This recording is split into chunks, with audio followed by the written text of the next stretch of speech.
नमस्कार, मैं हूं संजय शर्मा। आप देख रहे हैं 4 PM news network. Jammu Kashmir के एक पूर्व गवर्नर थे, नाम था सत्यपाल मलिक, आपको याद होगा। बड़े बड़े भयंकर खुलासे किए थे उन्होंने पुलवामा को लेकर। उन्होंने बताया था कि किस तरह अंबानी और संघ के बड़े नेता राम माधव एक फाइल पे साइन कराने के लिए 300 करोड़ रुपए की रिश्वत का मामला था।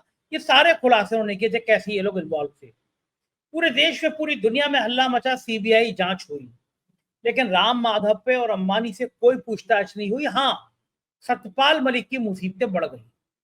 उनके घर पे, उनके बाकी साथियों के घर पे इनकम टैक्स की छापे पड़ गए, जांची हो गई, सीबीआई ने छापे डाल दिए, तमाम कागज उठा के ले गए। लेकिन सतपाल मलिक डरे नहीं। इस देश में अब जब जाटों को एक किनारे करने की रणनीति बन रही है, हरियाणा चुनाव के बाद भारतीय जनता पार्टी जिस तरह जाट नेताओं को हाशिए पर ढकेल रही है, उससे जाट समुदाय में एक बेचैनी है, एक परेशानी है।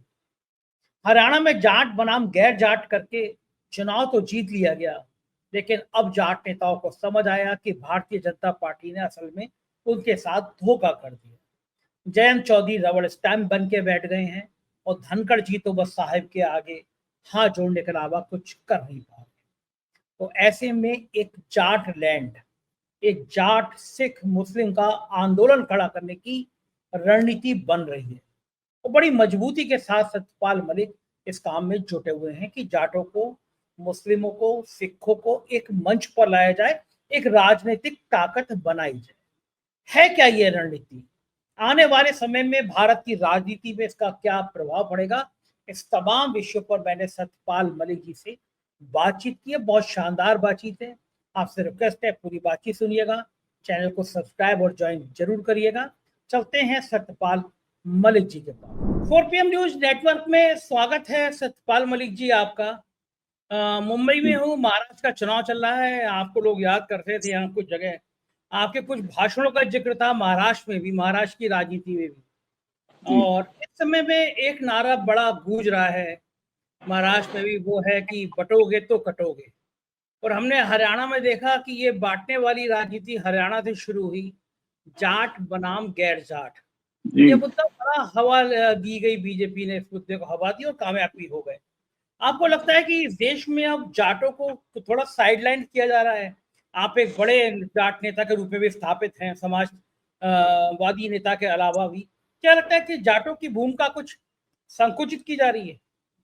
ये आपने बहुत बहुत ही सार्थक सवाल किया। जाटों को आइसोलेट करने की कोशिश हो रही है बीजेपी की तरफ से, लेकिन उन्हें ये पता नहीं है कि जाट कितने बड़े फलक पे कितनी दूरी तक रहते हैं। जाटों में भी अभी ये फीलिंग आ रही है कि हर जगह जाट बनाम गैर जाट करते हैं, तो फिर इनको ये कर ही लेने दो और अपना एक हिस्सा देश में जाट लैंड करके कर लो, और उसमें सिखों के साथ मिलके जाट अब आगे की राजनीति करेंगे। जाटों में बहुत रिएक्शन है इस चीज का, और जाट ये महसूस करते हैं कि ये हमारा सब कुछ खत्म करना चाहते हैं। हमारी ताकत खत्म करने के लिए ही हिंदुस्तान पाकिस्तान किया, जिसमें से जाटों का बड़ा हिस्सा पाकिस्तान में चला गया, और बाकी इधर अभी भी लेकिन इतने लोग हैं यहाँ।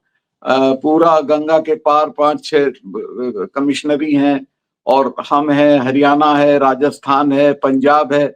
ये सारे जाट भी इकट्ठा हो जाएंगे तो ये तो पूरे मुल्क के बराबर है, और ये काफी रिएक्शन है। और अगर ये यही रवैया रखेंगे तो वो दिन दूर नहीं है जब लोग इकट्ठा होकर जाट लैंड की बात करेंगे। बड़ा सेंसिटिव बयान दे रहे हैं आप। गवर्नर रहे हैं आप, इतने बड़े पदों पर रहे हैं, तो आप बात कर रहे हैं जाट लैंड। एक खालिस्तान लैंड की मांग उठी, वो आंदोलन देश ने बहुत झेला है कि देश के एक हिस्से को एक जाति के समूह में आप अलग राज की मांग करना, ये तो देश के लिए कहीं नाइंसाफी नहीं है? मैं अलग राष्ट्र नहीं मांग रहा हूं, मैं तो जितनों को ये अलग कर रहे हैं, ये अलग कर रहे हैं, जाट बनाम गैर जाट, उतने लोगों को ये कह रहा हूं कि वो संगठित हो जाएंगे इनके खिलाफ और इनको पता चल जाएगा क्या होता है। मतलब आपका इशारा एक राजनीतिक ताकत बनाने का है। जाटलैंड मतलब एक राजनीतिक ताकत, अलग राज्य की। देश के विभाजन का नहीं है, कोई अलग से टुकड़ा नहीं बनाने का है। ये एक राजनीतिक शक्ति के तौर पे इकट्ठा होना है इनके खिलाफ, और उसमें हम सिखों का भी सहयोग लेंगे। आप चाहते हैं कि जाट और सिख मिलके अब एक राजनीतिक ताकत बने इस देश में। जी जी, मुझे जितने लोग मिल रहे हैं जाट सब कह रहे हैं कि सिखों की तरफ बढ़ो। आपको लगता है कि सिखों के प्रति भी नाइंसाफी की जा रही है? बार बार जब जी आंदोलन किया जा रहा था, आप किसान आंदोलन में जुड़े थे, जो जी किसान नेता थे उनको खालिस्तानी कह दिया जाता था, उनको जी आतंकवादी जी। कह दिया जाता था। आपको लगता है कि उन उनके साथ ये भेदभाव हुआ है? हाँ, बिल्कुल बिल्कुल उनको आइसोलेट करने की कोशिश। वो तो मैंने पहली बार उनके पक्ष में बोला तो आज मुझे सिखों का बहुत समर्थन प्राप्त है, बहुत पसंद करते हैं लोग, बुला रहे हैं, यहाँ तक के पाकिस्तान के सिख भी बुला रहे हैं। तो मेरा ये कहना है कि ये खतरनाक खेल खेल रहे हैं और जाट, नॉन सिख जाट और सिख इकट्ठा हो जाएंगे तो इनको पता चल जाएगा क्या होता है। अच्छा लेकिन एक हम बात। जी प्लीज कंटिन्यू। राष्ट्र विरोधी कोई काम नहीं करेंगे, हम देश से अलग होने की बात नहीं कर रहे हैं, हम कोई अलग टुकड़ा नहीं मांग रहे, लेकिन हम एक अलग पहचान मांग रहे हैं जो ऑलरेडी इन्होंने हमें दे रखी है। सब जगह हरियाणा की जीत को इन्होंने कहा कि हमने जाट बनाम अदर्स किया, तो तुम जाट बनाम अदर्स कर रहे हो तो करो, अब हम भी अलग हैं तुमसे, हम सिखों के साथ मिलकर तुम्हारा इलाज करेंगे। लेकिन आप बीजेपी ने तो देश का उपराष्ट्रपति देखिए जाट दिया है, धनखड़ साहब कितना पुरजोर तरीके से जाटों की बात करते हैं।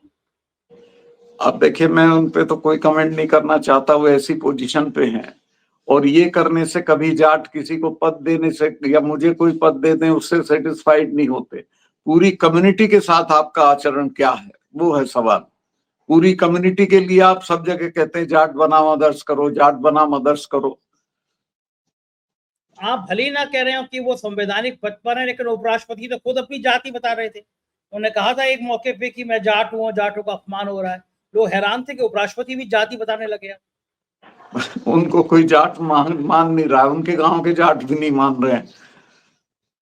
लेकिन वो समर्पित हैं मोदी जी के लिए, जितने समर्पित आप गवर्नर रह के भी नहीं हुए, लेकिन वो मैं तो उपराष्ट्रपति समर्पित है। मैं कभी समर्पित नहीं रहा ना, मैं समर्पित, समर्पण माने अपने स्वयं को खत्म करना, वो मैंने कभी नहीं किया और ना मैं करूंगा किसी राजनीतिक पद के लिए। ये तो मुझे उपलब्ध था पद जो उनको मिला है, मैंने लेकिन कहा कि ये कोई चीज नहीं होती। मुझे जब मैंने किसान आंदोलन पे बोला तब मुझे कहा गया था कि आपको उपराष्ट्रपति बना देंगे, मैं कहा नहीं ये कोई चीज नहीं है, मैं, हमारे किसान मर रहे हैं और मैं राजभवन में बैठा हूँ, ये मुझे मंजूर नहीं है, मैं जरूर बोलूंगा किसानों के पक्ष में। और आप देखिए सारे किसान आंदोलन को इन्होंने बदनाम किया, जाटों का कह के, सिखों का कह के, खालिस्तानियों का कह के। तो ये जो इनका चिंतन है, इसका इलाज यही है कि जाट संगठित हों और जो उनके नजदीक है, जैसे सिख उनके नजदीक हैं तो उनके नजदीक आए।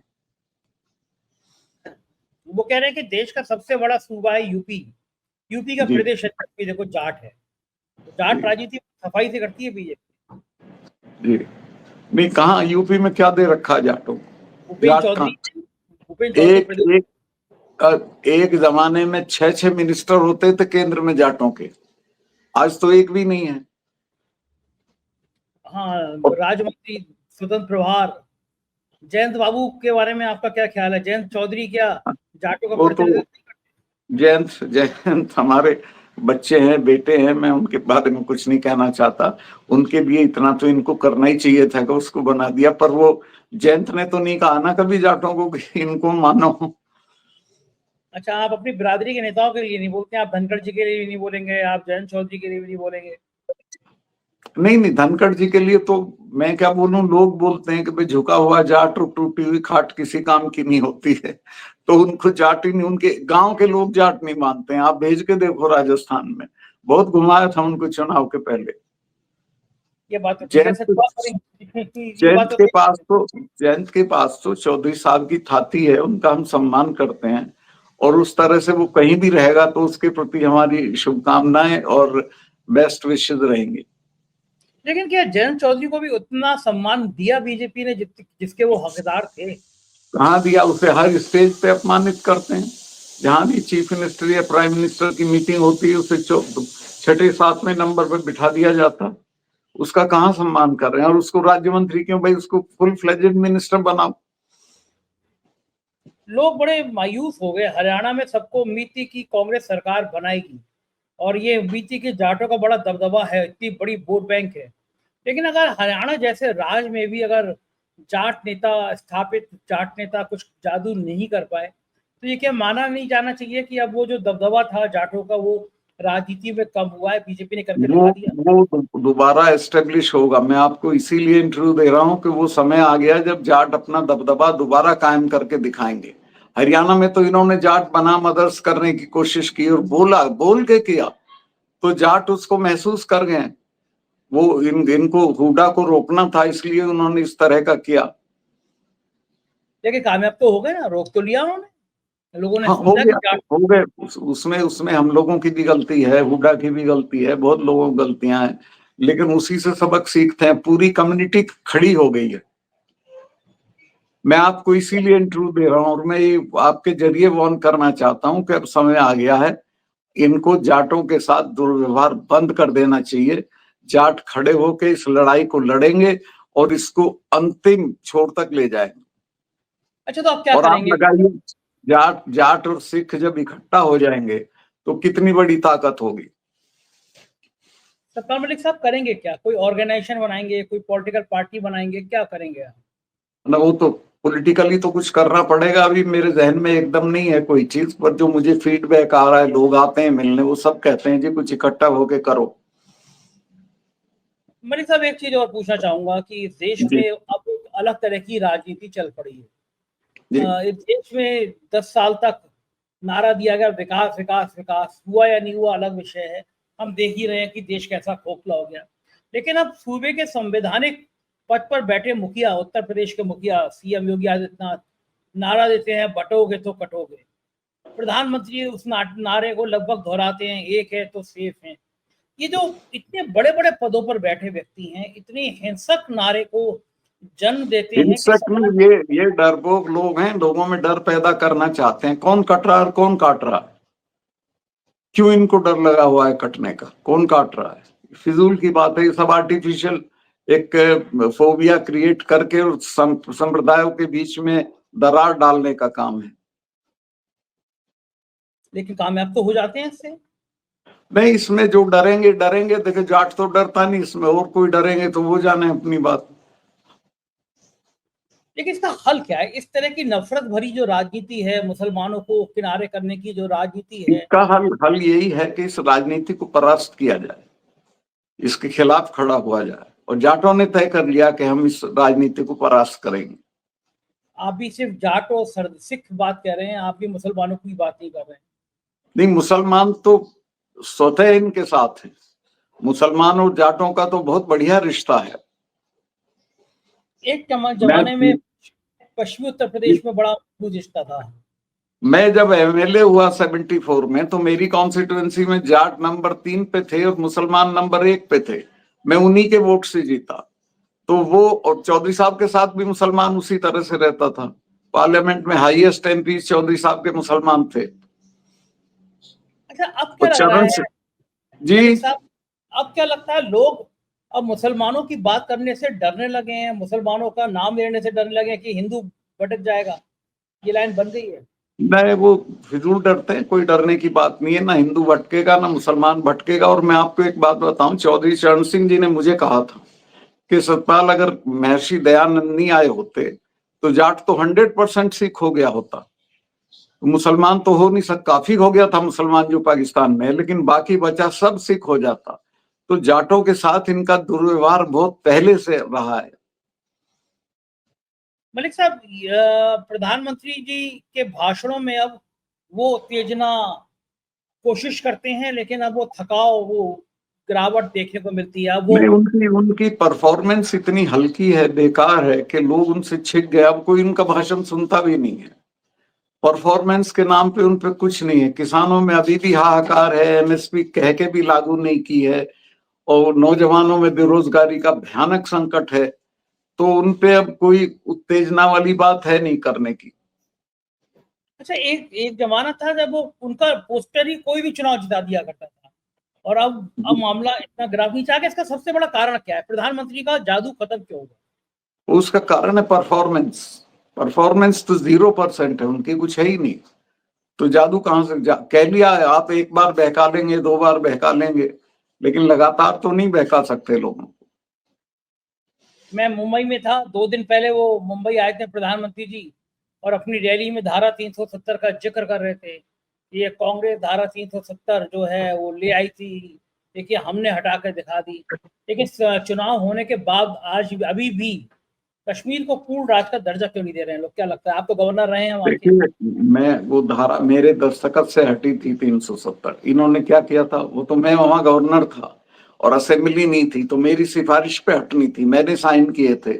और वहां जो ये कश्मीर की जो स्टेटहुड है वो इन्होंने खत्म करके बहुत गलत काम किया। उसका रिएक्शन कश्मीर में भी है और जम्मू में भी है, वो जल्दी से जल्दी वापस करनी चाहिए। अच्छा, वहां के लोग एक बात और याद करते थे, मैं घूमा वहां पे जम्मू कश्मीर के चुनाव में, मैं वहां गया था। वहां के लोग कहते थे सतपाल मलिक साहब जो गवर्नर थे तो वहां पे रोड रोकी नहीं जाती थी, ट्रैफिक नहीं रोका जाता था। अब तो गवर्नर साहब निकलते हैं तो 15 मिनट पहले सब ट्रैफिक बंद कर दिया जाता है। तो क्या डर बढ़ गया है? आपके टाइम में डर कम था क्या? नहीं, मेरे टाइम में तो उस तरह का कुछ था ही नहीं। मेरे टाइम में टेररिज्म ही नहीं था, कोई घटना श्रीनगर और उसके आसपास नहीं होती थी। अब तो आतंकवाद जम्मू तक पहुंच गया, आपके टाइम हाँ, में तो अब सिर्फ। तो जम्मू क्या सब जगह है, जम्मू में है, राजौरी में है, पुंछ में। राजौरी पुंछ कोई आतंकवादी एरिया नहीं थे, वहां है श्रीनगर। श्रीनगर प्रॉपर में पुलिस लाइन पे हमले हो रहे हैं। खतरनाक खतरनाक स्टेज है ना ये कश्मीर के लिए। जी खतरनाक स्टेज है ना ये कश्मीर के बिल्कुल लिए। नहीं, कश्मीर को ये शुरू से मिसहैंडल करते रहे हैं और अभी तो बहुत ज्यादा मिसहैंडल कर रहे हैं। पहली चीज तो ये है कि उसका एकदम स्टेटहुड वापस करना चाहिए और प्रॉपर गवर्नर वहां बिठाना चाहिए जिसका सोच ठीक हो, लोगों के साथ जिसका राब्ता हो। जब 370 हटाई जा रही थी तो उस वक्त दिल्ली बहुत डरी हुई थी, मेरे से पूछते थे क्या होगा, मैं कहा कुछ नहीं होगा। क्योंकि मेरा लोगों से बातचीत थी, मिलता था, कहता था और मैं उन्हें समझाता था कि लड़के कुछ हासिल नहीं होगा, तुम्हारे 250 लड़के हैं और हिंदुस्तान की फौज जो है तीसरे नंबर की है दुनिया में। फिजिकली झगड़ा नहीं करना आपको, आप अपनी बातचीत कहिए, आपकी बात सब पूरी होंगी। तो समझ में आ गया था लोगों को। मैं आपके बच्चे मरते नेताओं के तो लंदन में पढ़ रहे हैं। तो लोगों ने कहीं एक चिड़िया नहीं बोली 370 हटने पे। ये आपकी बात ठीक है कि नेताओं के बच्चे लंदन में पढ़ते हैं, वहीं नौकरी करते हैं, हाँ और हिंदुस्तान के बच्चों बिल्कुल, को कहा जाता है मंदिर मस्जिद के नारे लगाओ, झंडे उतारो। यहाँ के ये नौजवानों को ये करता है। इन कामों पे लगा रखा है जी। आजकल एक चीज और है, वो झारखंड में प्रधानमंत्री वहां कहते हैं कि ये घुसपैठिया जिहाद है, घुसपैठिया आ जा रहे हैं। महाराष्ट्र में आते हैं कहते हैं वोट जिहाद है। ये जिहाद पाकिस्तान और मुसलमान शब्द ना हो अगर, आपको लगता है बीजेपी राजनीति कर पाएगी?